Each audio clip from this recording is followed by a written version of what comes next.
এখানে চারজন বিপ্লবীর নাম উল্লেখ আছে।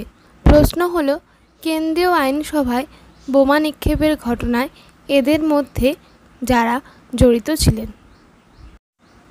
উত্তর ডি অর্থাৎ 1 এবং 4, ভগৎ সিং ও বটুকেশ্বর দত্ত। বাণিজ্য বিরোধ বিল ও গণনিরাপত্তা বিলের প্রতিবাদে 1929 সালের 8ই এপ্রিল দিল্লির কেন্দ্রীয় আইনসভায় বোমা ছোড়েন।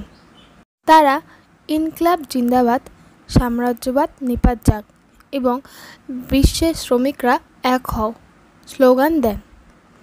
বিধানসভায় বেশ কয়েকটি গোলাপি রঙের লিফলেটও ছুঁড়ে মারেন।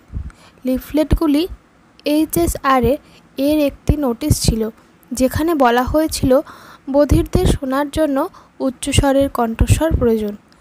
বোমা নিক্ষেপের পর উভয়ই তাদের আসনে বসে রইলেন। ইন্সপেক্টর জনসন এবং টেরি তাদের দুজনকে গ্রেপ্তার করেন।